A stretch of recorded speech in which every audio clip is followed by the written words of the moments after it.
سلاما علیک یا سیدی یا مکی یا مدنی یا رسول اللہ۔ کچھ محبتیں اللہ تبارک و تعالیٰ نے انسانوں میں فطری طور پر رکھی ہیں، اور یہ خواہش اور تمنا کہ انسان جب ازدواجی زندگی سے منسلک ہو تو اولاد کے حصول کی خواہش ہونا، تمنا ہونا، یہ ایک فطری عمل ہے، اور اللہ تبارک و تعالیٰ نے بنی نوع انسان کی نشو و نما کے لیے ایک بہترین نظام زندگی اور نظام خلقت ترتیب دیا ہے۔ اور جب ہم قرآن مجید فرقان حمید کی روشنی میں دیکھتے ہیں تو حضرات انبیاء کرام اور اولیاء عظام کا بھی ہمیں یہ طرز عمل ملتا ہے کہ انہوں نے اولاد کے حصول کی خواہش کا اظہار کیا۔ تو اولاد کی تمنا ہونا، خواہش ہونا، یہ ایک فطری عمل ہے، اور قرآن مجید فرقان حمید نے باقاعدہ ایک مضمون بنا کر مختلف انداز میں حضرات انبیاء کا تذکرہ ہمیں ملتا ہے۔ جس طرح حضرت سیدہ مریم رضی اللہ تعالی عنہا، جو کہ حضرت عیسیٰ علیہ السلام کی والدہ ہیں، تو سیدہ مریم رضی اللہ تعالی عنہا کی پیدائش سے پہلے آپ کی والدہ سیدہ حنہ رضی اللہ تعالی عنہا، جو کہ حضرت عمران رضی اللہ تعالی عنہ کی زوجہ ہیں، جو کہ حضرت مریم کے والد گرامی ہیں، اور قرآن نے سیدہ حنہ کے لیے امرأت عمران کا لفظ ذکر کیا کہ عمران کی زوجہ، اور ان کا واقعہ قرآن پاک نے بیان کیا۔ واقعے کا پس منظر یہ تھا کہ ازدواجی زندگی سے منسلک ہونے کے بعد کئی سالوں تک اولاد کی نعمت سے آپ محروم رہیں، تو آپ نے اللہ تبارک و تعالیٰ کی بارگاہ میں ایک نظر مانی، جس کا ذکر قرآن نے ارشاد فرمایا ہے، اذ قالت امرأۃ عمران ربی انی نذرت لک ما فی بطنی محررا فتقبل منی۔ اور اس نظر کا مضمون یہ تھا کہ جو اولاد مجھے میسر ہوگی میں اسے دین کی خدمت کے لیے، اسلام کی سربلندی کے لیے وقف کر دوں گی۔ اور بیت المقدس کی خدمت خاص طور پر اس زمانے کے خاص شیوا تھا کہ اس کی خدمت کے لیے آپ نے وقف کرنے کا عزم کیا۔ اور جب آپ کے یہاں ولادت ہوئی تو وہ خاتون تھیں، یعنی سیدہ مریم تھیں، تو آپ تشویش میں مبتلا ہوتی ہیں کہ اب یہ خدمت کیسے کرے گی، یہ تو مردوں کے کام ہیں اور محنت طلب کام ہیں، اور پھر مردوں کی جھرمٹ میں کرنے والے کام ہیں۔ تو پھر اس وقت کے اکابرین سے، جن میں حضرت سیدنا زکریا علیہ السلام جو کہ اللہ کے نبی ہیں وہ بھی شامل تھے، ان سب کی آراء سے پھر یہ طے پایا گیا کہ بیت المقدس میں ایک کمرہ مقرر کیا جائے، اور وہ کمرہ سیدہ مریم رضی اللہ تعالی عنہا کی عبادت کے لیے ہو، اور اس میں وہ عبادت کریں۔ تو اللہ تبارک و تعالیٰ وہ جو نظر آپ کی والدہ نے مانی تھی، وہ جو منت انہوں نے مانی تھی، اس کی تکمیل اس انداز سے فرما دے گا کہ وہ اپنے شب و روز کو محض اللہ کی عبادت کے لیے وقف کر دیں اور اس کے علاوہ کوئی کام نہ کریں۔ اور پھر ایسا ہی ہوا، اور پھر اللہ تبارک و تعالیٰ، چونکہ آپ اللہ کے نبی کی والدہ کا اعزاز پانے والی تھیں، تو یہ سارا پروٹوکول آپ کے لیے گویا کہ سجایا جا رہا ہے کہ آپ کے لیے بیت المقدس کا ایک کمرہ متعین ہوتا ہے، ایک حجرہ متعین ہوتا ہے، اور وہاں باہر سے وہ مکفل ہے، تالا لگا ہوا ہے،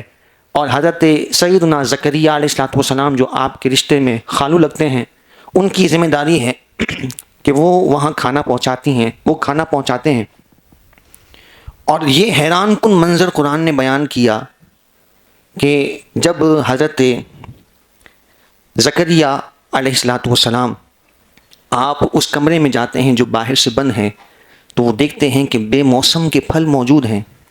یعنی موسم نہیں ہے وہ پھل موجود ہیں۔ تو قرآن نے اس مکالمے کو ذکر کیا، یا مریم انا لکی ھذا، اے مریم یہ پھل تیرے پاس کہاں سے آئے؟ قالت ہی من عند اللہ، آپ عرض کرتی ہیں کہ یہ اللہ تبارک و تعالیٰ کی طرف سے ہے۔ قالت ہی من عند اللہ ان اللہ یرزق من یشاء بغیر حساب۔ اور پھر آگے اسی سے متصل حضرت یحییٰ علیہ السلام کی دعا بھی حضرت زکریا نے وہاں فرمائی، ان کے یہاں بھی اولاد نہیں تھی، تو انہوں نے بھی اس مقام پر کہ یہ اللہ تعالیٰ کی رحمت کے نزول کی جگہ ہے اور جنت سے بے موسم کے پھل آ رہے ہیں، ہنالک دعا زکریا ربہ، قرآن نے کہا اس مقام پر اللہ تبارک و تعالیٰ کی حضور حضرت زکریا نے دعا کی، اور وہ دعا کیا تھی؟ ربی ہب لی من لدنک ذریۃ طیبہ، اے اللہ تو مجھے اپنے پاس سے پاکیزہ اولاد عطا فرما۔ تو یہ ایک ہی صفحہ ہے تیسرے پارے کا، اور اس میں 2 واقعات اولاد کی طلب کے حصول کے ہمیں مل جاتے ہیں۔ اور پھر آپ دیکھیں کہ حضرت سیدنا ابراہیم علیہ السلام کی جو دوسری زوجہ ہیں، ایک زوجہ سیدہ سارہ رضی اللہ تعالیٰ عنہا اور ایک حضرت ہاجرہ رضی اللہ تعالیٰ عنہا۔ حضرت ہاجرہ رضی اللہ تعالیٰ عنہا کے یہاں اولاد حضرت اسماعیل کی صورت میں آپ کے پاس موجود تھی، لیکن حضرت سارہ رضی اللہ تعالیٰ عنہا کے یہاں اولاد ابھی تک نہیں ہوئی تھی۔ تو اس اولاد کے حصول کی بھی آپ کی خواہش کا ذکر ہے، آپ کی اہلیہ کی خواہش کا ذکر ہے۔ پھر اللہ تبارک و تعالیٰ کی طرف سے حضرت اسحاق علیہ السلام کی صورت میں بشارت کا ہمیں ذکر ملتا ہے۔ تو اس طرح اولاد کی تمنا یہ ایک فطری عمل بھی ہے، اور حضرات انبیاء صلحاء صالحین کا معمول و طرز عمل بھی ہے کہ انہوں نے اللہ تعالیٰ کی بارگاہ میں دعا کی۔ اور یہ بھی آپ دیکھیے کہ اللہ تبارک و تعالیٰ نے جب یہ نعمت عطا فرما دی، اولاد کی عظیم نعمت سے انسان کو سرفراز کر دیا، تو پھر اس نعمت کی کچھ قدریں بھی ہیں، کچھ تقاضے بھی ہیں، کچھ حقوق بھی ہیں جو اللہ تبارک و تعالیٰ نے مقرر فرمائے۔ اور اگر اولاد کے حقوق کے حوالے سے آپ بات کریں تو یہ بہت تفصیلی عنوان ہے، لیکن اس کے آغاز کی جہاں تک بات ہے تو اس کا آغاز وہیں سے ہو جاتا ہے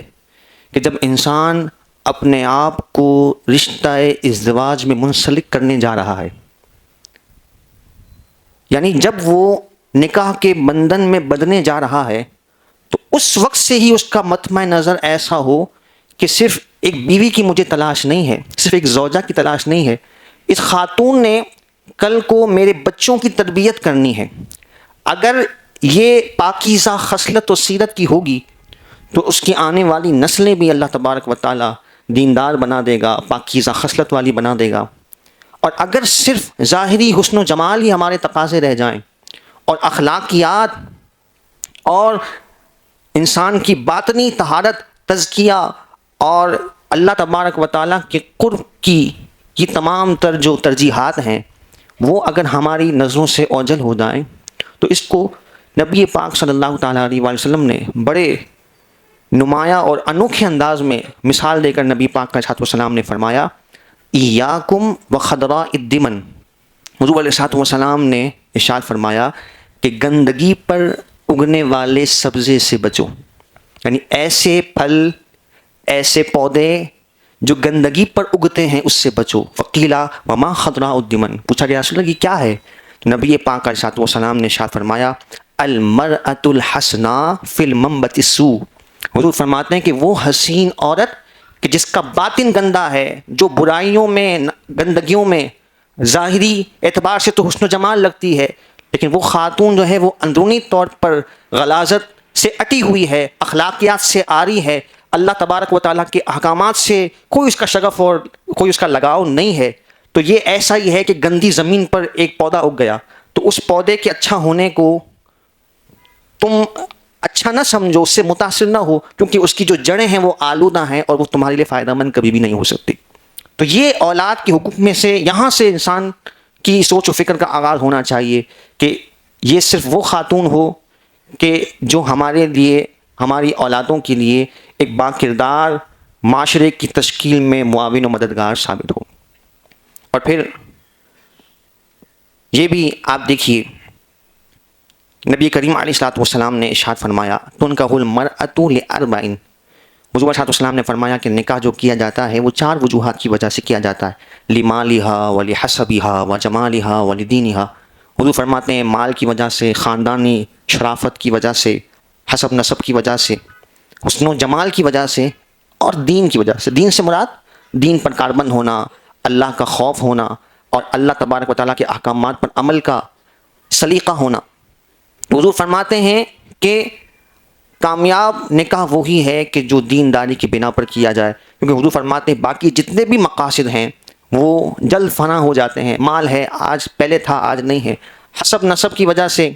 ویسے ہی حسب نسب پر تفاخر یہ شریعت مطہرہ کو پسند نہیں ہے، تو اپنے اسٹیٹس کے لیے خاندانوں کو قائم کرنا یہ نبی پاک علیہ السلام نے اس سے منع فرمایا۔ بات بہت طول پکڑ جائے گی، مختصر ہم سمیٹتے ہوئے آگے بڑھیں۔ پھر انسان کے ہاں جب بچے کی ولادت ہوتی ہے، پیدائش کا جب مرحلہ ہوتا ہے تو یہاں سے پھر ذمہ داریاں والدین کی شروع ہو جاتی ہیں۔ سب سے پہلی جو اسلام کی تربیت ہے کہ بچے کے کان میں اذان کہی جائے، یعنی جب بچہ اس دنیا میں آنکھ کھولے تو پہلی آواز اس کے کانوں میں اللہ تبارک و تعالیٰ کے نام کی گونجنی چاہیے، اور یہ اس کے لیے ایک ایمان کے رسوخ کا، ایمان کے راسخ ہونے کا ذریعہ اور سبب ہے۔ اور پھر نبی پاک علیہ السلام کی سنت مبارکہ ہے کہ آپ علیہ السلام تہنیک فرمایا کرتے تھے۔ تہنیک یہ ہوتی ہے کہ کوئی میٹھی چیز، کوئی خاندان کا نیک شخص یا کوئی بھی نیک آدمی اس بچے کو کوئی میٹھی چیز چکھائے۔ نبی پاک علیہ السلام کی سنت مبارکہ ہے، آپ علیہ السلام نے کئی صحابہ کرام جو بعد میں جن کے نمایاں کارنامے امت کے سامنے ہیں، ان کی تہنیک نبی پاک علیہ السلام نے فرمائی۔ حضرات حسنین کریمین رضوان اللہ تعالیٰ علیہم اجمعین کی تہنیک نبی پاک علیہ السلام نے فرمائی۔ تو نبی پاک علیہ السلام کی سنت، پھر عقیقہ کرنا یہ نبی پاک علیہ السلام کی سنت ہے، اور سب سے بڑھ کر اچھا نام رکھنا۔ اچھا نام رکھنا یہ بھی بچوں کے، اولاد کے حقوق میں سے ایک اہم ترین حق ہے۔ ایسا نہ ہو کہ ہم اس وقت کے ٹرینڈ کو دیکھتے ہوئے، رسم و رواج کو دیکھتے ہوئے، یا اداکاروں کے ناموں پر ایسے عجیب و غریب قسم کے نام رکھ دیں کہ بعد میں بڑا ہو کر بچہ وہ اپنے آپ میں احساس کمتری کا شکار ہو، اور اس کے دل میں یہ خیالات آئیں کہ میرے والدین کو میرے لیے ایک اچھا نام تجویز کرنے کا بھی سلیقہ نہیں تھا۔ تو اچھا نام تجویز کرنا، اور اچھا نام تجویز کرنے کے لیے مشورہ یہی ہے کہ حضرات انبیاء کرام علیہم السلام کے ناموں پر نام ہو۔ اللہ تبارک و تعالیٰ کے نام کے ساتھ عبد لگا کر یہ نام رکھنا، یہ بھی بڑے مرغوب نام ہیں۔ صحابہ کرام علیہم رضوان کے نام، صحابہ کرام علیہم رضوان کے نام کا فائدہ یہ ہے کہ پھر ہمیں تحقیق کی حاجت نہیں رہتی کہ اس نام کے معنی کیا ہے اور اس کے اثرات اور تاثیر کیا ہے، کیونکہ نبی پاک علیہ السلام کی عادت کریمہ تھی کہ جب بھی کوئی شخص ایمان لاتا اور اس کا نام شریعت کے تقاضوں کے مطابق نہ ہوتا یا اس کے نام کے معنی مناسب نہ ہوتے تو نبی پاک علیہ السلام اس کے نام کو تبدیل فرما دیا کرتے تھے۔ تو یہ ہمیں ایک اتھارٹی مل گئی کہ جو بھی نام حضرات صحابہ کرام علیہم رضوان کے ہیں وہ سارے کے سارے باعث سے برکت ہے، اور صحابی کی نسبت سے ہوں گے تو اور اس میں خیر و برکات ہیں۔ اور اگر بچیوں کے نام رکھے جائیں تو امہات المؤمنین کے ناموں پہ نام رکھے جائیں، بجائے اس کے کہ ہم اداکاراؤں کے ناموں پر نام رکھیں کہ جن کی عفت و پاک دامنی یہ سب پر عیاں ہے۔ تو وہ جو خاتون جو نبی پاک علیہ السلام کے کاشانہ اقدس کا حصہ رہیں، حضور کی شہزادیاں ہیں، حضور علیہ السلام کی امہات المؤمنین یعنی حضور کی ازواج مطہرات جو کہ امہات المؤمنین ہیں، اور دیگر صحابیات ہیں، ان کے ناموں پر بچوں کے نام رکھے جائیں تاکہ اللہ تبارک و تعالیٰ ان کی نیک سیرت سے ہمارے بچوں کو بھی حصہ عطا فرمائے اور رب العالمین انہیں عفت و پاک دامنی نصیب فرمائے۔ پھر جب بچہ تھوڑا سا بڑا ہوتا ہے تو پھر اس کی تربیت کی ذمہ داریاں والدین پر ہیں۔ حقوق، یہ اہم ترین حقوق میں سے حق ہے کہ والدین اولاد کی اچھی اسلامی شرعی تربیت کریں، یعنی تعلیم کے زیور سے بھی آراستہ کرنا ہے اور اخلاقیات سے بھی آراستہ کرنا ہے۔ اور نبی پاک صاحب الاولاق صلی اللہ تعالیٰ علیہ وآلہ وسلم نے ارشاد فرمایا، ما نحل والد ولدا من نحل افضل من ادب حسن۔ ترمذی شریف کی حدیث مبارکہ ہے، نبی پاک علیہ السلام فرماتے ہیں کہ ایک والد، یہاں والد کا ذکر ہے، مراد دونوں ہیں، والدین ہیں۔ فرمایا کہ والد جو اپنی اولاد کو بہترین تحفہ دے سکتا ہے، یعنی آپ جائیدادیں بنا رہے ہیں، بینک بیلنس بنا رہے ہیں، اور بغیر کسی آپ شرعی حدودوں کے اندھا دھن اپنی اولاد کے مستقبل کے لیے فکر کر رہے ہیں، لیکن حضور کیا فرما رہے ہیں؟ حضور فرماتے ہیں ما نحل والد من نحل افضل من ادب حسن۔ حضور فرماتے ہیں کہ ایک والد جو اپنی اولاد کو بہترین تحفہ دے سکتا ہے وہ اچھی تعلیم و تربیت کا ہے۔ اچھی تربیت، اچھا اس کو سلیقہ سکھا دینا، با اخلاق بنا دینا، با کردار بنا دینا، حضور فرماتے ہیں اس سے بڑا کوئی تحفہ نہیں ہے۔ تو سارا ہمارا فوکس جو ہے وہ تربیت پر ہو۔ ان 7 سال کا بچہ بالغ بھی نہیں ہے اور شعور بھی اس کو اتنا نہیں آیا، لیکن نبی پاک علیہ السلام فرما رہے ہیں کہ 7 سال کی عمر سے اس کی اخلاقی شرعی تربیت شروع ہو جائے، اس کو نماز کا حکم دو۔ اور حضور فرماتے ہیں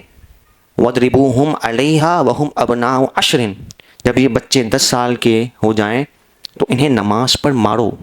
یہ کون فرما رہے ہیں؟ جو رحمت للعالمین ہیں اور جن کی بچوں پر شفقت آپ کی سیرت کا ایک علیحدہ باب ہے کہ حضور علیہ السلام نے بچوں پر کیسی شفقت و تربیت کی، خاص طور پر تاکید و تعلیم فرمائی۔ وہ فرما رہے ہیں، وہ آقا صلی اللہ تعالیٰ علیہ وسلم فرما رہے ہیں کہ 10 سال کی عمر ہو جائے تو بچوں کو مارو۔ اب مارنے کا یہ مطلب نہیں معاذ اللہ کی ہڈیاں توڑ دی جائیں، نشان لگا دیے جائیں، ایک ہلکی پھلکی ضرب کہ بچے کو ایک ناگواری کا احساس ہو کہ مجھ سے غلطی ہوئی کہ مجھ سے نماز فوت ہو گئی. یہ کس بچے کو کہا جا رہا ہے؟ کہ جو 10 سال کا ہے, ابھی وہ بالغ بھی نہیں ہوا. آپ سوچیں کہ جس بچے کی تربیت اتنی حسین انداز میں ہم نے شروع کر دی اور اتنا پیارا بیج ہم نے بو دیا کہ وہ بچہ جو ابھی بلوغت کو بھی نہیں پہنچا, اور اس میں ہم نے اتنا احساس ذمہ داری ڈیولپ کر دیا کہ یہ بچہ, اس کو اتنی فکر لاحق ہو جائے کہ اللہ تعالیٰ کا حکم, اس کے آگے سر بسجود ہونا, اس کے حضور عبادت کرنا یہ کتنا اہم ہے. جب اس کو یہ اندازہ ہونا شروع ہو جائے اس بچپنے کی کیفیت میں, تو پھر آپ سوچیں کہ پھر جب یہ بچہ بلوغت کو پہنچے گا, پختہ عمر کو پہنچے گا, تو پھر نماز, اللہ کی عبادت, اللہ تعالیٰ کا حکم اس کے لیے کتنا مقدم ہوگا, اور ہر معاملے میں اس کی احتیاط کتنی بڑھ جائے گی جس بچے کی تربیت اتنی شاندار طریقے سے ہوئی ہو. پھر اسی تربیت میں خاص طور پر بچے کے پیٹ میں لقمہ حلال کو ڈالنا, یہ بھی بچے کی کردار سازی میں بڑا ایک اہم سنگ میل ہے. یعنی اگر بچے کے پیٹ میں ہم نے لقمہ حرام کو ڈال دیا اور پھر ہم یہ امید رکھیں کہ یہ بچہ ہمارا باادب بنے گا یا اللہ تبارک و تعالیٰ کے احکامات پر عمل پیرا ہوگا, تو یہ ہماری بھول ہے. عقل حلال یعنی پیٹ میں لقمہ حلال کا جانا یہ کردار سازی کے لیے بنیاد ہے. اس کی طرف اگر ہماری توجہ نہیں ہے تو پھر ہم غلط ٹریک پر چل رہے ہیں. یہ کثرت مال کی اور اس تگودوں میں حلال و حرام کی تمیز کو ترک کر دینا, اور پھر یہ اپنے آپ کو تسلیاں دینا, جھوٹی تسلی دینا کہ ہم تو اپنے بچوں کے مستقبل کے لیے کر رہے ہیں, یہ آپ اپنے آپ کو بھی دھوکہ دے رہے ہیں اور اس بچے کی کردار سازی کو بھی آپ خراب کرنے کے تلے ہوئے ہیں, اور یہ بالآخر نقصان اور تباہی کے نتیجے کی صورت میں نظر آئے گا. نبی کریم صلی اللہ تعالیٰ علیہ وآلہ وسلم بچپن سے تربیت کے حوالے سے مرض کروں, حضرت امام حسن مجتبیٰ رضی اللہ تعالیٰ عنہ, آپ ایک موقع پر آپ نے ایک کھجور منہ میں ڈال لی. اب آپ جانتے ہیں کہ سادات کرام کے لیے زکوٰۃ کی کھجوریں کھانا, زکوٰۃ کی کوئی چیز کھانا یہ حرام ہے. اب نبی پاک صلی اللہ تعالیٰ علیہ وسلم نے دیکھا کہ امام حسن مجتبیٰ نے وہ کھجور کے جو زکوٰۃ کے مال میں سے تقسیم ہونے کے لیے آئی تھی وہ منہ میں ڈال لی ہیں. تو نبی پاک علیہ السلام بچپن سے تربیت فرما رہے ہیں. حضرت امام حسن مجتبیٰ بہت چھوٹے ہیں, کھلنے کی عمر ہے. کخی خقیلیت رہا, حضور علیہ السلام نے فرمایا اشارہ کر کے کہ اس کو جس طرح ہم اپنی زبان میں تھو کرتے ہیں کہ اس کو پھینکو, اور باہر نکالنے کا نبی پاک علیہ السلام نے ارشاد فرمایا اما شعرتا انا لا ناکل الصدقہ, اے حسن تم نہیں جانتے کہ ہم صدقے کا مال نہیں کھاتے. یعنی صدقہ اس خاندان پر حرام ہے. یعنی نبی پاک علیہ السلام کے اس خاندان کا شرف اور اعزاز ہے کہ مسلمانوں کے میل سے, مال کے میل سے اس خاندان کو مبرہ اور مستغنی کیا گیا. پھر آپ دیکھیں حضرت سیدنا ابو دجانہ رضی اللہ تعالیٰ عنہ, آپ کی عادت کریمہ تھی. ابو دجانہ رضی اللہ تعالیٰ عنہ یہ بہادر صحابہ میں آپ کا شمار ہوتا ہے, اور بڑے شاندار کردار کے مالک ہیں, آپ کی سیرت بڑی نرالی ہے. نبی پاک علیہ السلام چند دنوں سے ملاحظہ فرما رہے ہیں کہ حضرت ابو دجانہ فجر کی نماز پڑھتے ہیں اور فجر پڑھ کے فوراً چلے جاتے, دعا کا انتظار نہیں فرماتے, فوراً چلے جاتے. چند دنوں تک نبی پاک علیہ السلام یہ مشاہدہ فرماتے رہے. پھر نبی پاک علیہ السلام نے انہیں ایک موقع پر پوچھا کیا معاملہ ہے, تو حضرت ابو دجانہ رضی اللہ تعالیٰ عنہ, دیکھیے سرکار دو عالم صلی اللہ تعالیٰ علیہ وسلم کی تربیت کا اثر صحابہ کی زندگی میں کیسا ہے. آپ فرماتے ہیں یا رسول اللہ صلی اللہ تعالیٰ علیہ وسلم, میرے گھر کے پڑوس میں ایک گھر ہے اور اس گھر میں درخت ہیں, درخت پھلدار ہو چکے ہیں, اور اس کی ٹہنیاں میرے گھر میں آ کر لٹک چکی ہیں, اور روزانہ جب صبح ہوتی ہے تو رات بھر کی ہواؤں کی وجہ سے وہ پھل میرے آنگن میں آ کر گر جاتے ہیں, اور میں فوراً اس لیے بھاگتا ہوں کہ میرے بچے اٹھ کر ان پھلوں کو کہیں اپنا سمجھ کر اپنے منہ میں نہ ڈال لیں اور یہ حرام کا لقمہ ان کے پیٹ میں نہ چلا جائے. اتنا احتیاط کا معاملہ. حالانکہ آپ سوچیں کہ پڑوسی ہیں, وہ بھی مسلمان ہوں گے, اور مسلمان ایک دوسرے کے ساتھ اس وقت کے جو محبتوں کا عالم تھا وہ تو ایک علیحدہ عنوان ہے, لیکن اپنے بچوں کے پیٹ میں حلال ڈالنے کی جو اہمیت نبی پاک علیہ السلام نے سکھائی ہے اس کی تاثیر آپ دیکھیں. اور پھر نبی پاک صلی اللہ تعالیٰ علیہ وآلہ وسلم نے اسی تربیت کے حوالے سے یہ بھی ارشاد فرمایا کفا بالمرء اثما ان یضیع من یعول, کہ انسان کے گناہ گار ہونے کے لیے یہی کافی ہے کہ جو اس کے ماتحت ہیں, اس کے زیر کفارت لوگ ہیں, ان کو وہ ضائع کر دے. یعنی ان کی اچھی تربیت نہ کرے, ان کی کردار سازی نہ کرے. اور دوسری روایت میں نبی پاک علیہ السلام نے ارشاد فرمایا, مشہور حدیث پاک ہے, کلکم راع وکلکم مسئول عن رعیتہ. حضور فرماتے تم میں سے ہر ایک کی رعایا ہے, ہر ایک بادشاہ ہے. ایک تو وہ بادشاہ ہے کہ جو ریاست پر حاکم ہے اور اس سے متعلق اس سے اس کی رعایا کے متعلق ماتحت لوگوں کے متعلق سوال کیا جائے گا. اور حضور فرماتے ہیں کہ ہر شخص اپنے گھر کا حکمران ہے، حاکم ہے، اور اس سے اپنے اہل خانہ کے بارے میں پوچھا جائے گا. تو یہ تربیت، اخلاقی تربیت بھی کرنا، اسلامی تربیت بھی کرنا، اس کی کردار سازی بھی کرنا، یہ بھی اس کی ذمہ داریوں میں سے اہم ترین ذمہ داری ہے، اور یہ اولاد کی حقوق میں سے اہم ترین حق ہے. اور پھر انہی تربیت کی باتوں میں نبی پاک علیہ السلام نے یہ بھی ارشاد فرمایا، ادبوا اولادکم علی ثلاث خصال. حضور فرماتے ہیں کہ اپنی اولاد کو 3 چیزوں کی تربیت دو. 3 باتیں. سب سے پہلی بات، حب نبیکم، اپنے نبی صلی اللہ تعالیٰ علیہ وآلہ وسلم کی محبت ان کے دل میں پیدا کروں. میں شاید دعویٰ تو نہیں کر سکتا، لیکن ایک سوء ظن یہی ہے کہ شاید بہت تھوڑے لوگ اس مجمع میں ایسے ہوں گے کہ جنہوں نے کبھی اپنی اولاد کو بٹھا کر نبی پاک علیہ الصلوۃ والسلام کی سیرت کا کوئی واقعہ سنایا ہو، حضور کی شان، حضور کی فضیلت، حضور کا کوئی معجزہ سنایا ہو. آپ سنا کر تو دیکھیں، بچے کا پھر رد عمل دیکھیے گا کہ نبی پاک علیہ الصلوۃ والسلام سے محبت کا وہ کیسے رہا کرتا ہے. وہ ننھی لاشعور کی کیفیتیں جب حضور کا ذکر سنتی ہیں تو پھر ان کے جو تاثرات ہوتے ہیں حضور کے بارے میں، جو ان کے دل میں خواہش پیدا ہوتی ہے، جو محبت پیدا ہوتی ہے، اس چاشنی کو آپ پھر دیکھیے گا کہ اللہ تبارک و تعالیٰ نے حضور کے ذکر میں کیسی لذت رکھی ہے. تو آپ بھی ذرا کر کے دیکھیں کہ نبی پاک علیہ الصلوۃ والسلام کے احوال، آپ کے فضائل، آپ کی شان، آپ کے تذکرے حضور کے مبارک کمالات اور معجزات اپنی اولاد کو ذرا سنا کے دیکھیں. اللہ تبارک و تعالیٰ آپ کے دل کو بھی منور کرے گا، اور آپ کی اولاد کے دلوں کو بھی اللہ تعالیٰ منور فرمائے. اور پھر آپ کو ان کو زیادہ سکھانے کی ضرورت نہیں پڑے گی، صرف پھر بعد میں اتنی بات بھی کافی ہوگی کہ ہمارے آقا صلی اللہ تعالیٰ علیہ وسلم کا فرمان ہے، بس اتنی بات آپ نے کہہ دی. پھر وہ عمل کرنے میں دیر نہیں کریں گے، سوچیں گے نہیں. ان کے دل میں پہلے سے آپ نے محبت کو ایسے موجزن کر دیا ہے، حضور کی ذات کا تصور اتنا عالی شان آپ نے ان کو پیش کر دیا ہے کہ پھر ان کو زیادہ سمجھانے کی ضرورت درپیش نہیں آئے گی. تو حضور کی شان، حضور کے کمالات ان کو پتہ. خود حضور فرما رہے ہیں کہ اپنی اولاد کو یہ سکھاؤ، حب نبیکم، اپنے نبی کی محبت ان کے دلوں میں ڈالو. پھر نبی پاک علیہ السلام نے فرمایا دوسری بات، 3 باتوں میں سے، وحب اہل بیتہ، نبی پاک علیہ السلام کے خاندان کی محبت، حضور کے اہل بیت کی محبت، حضرات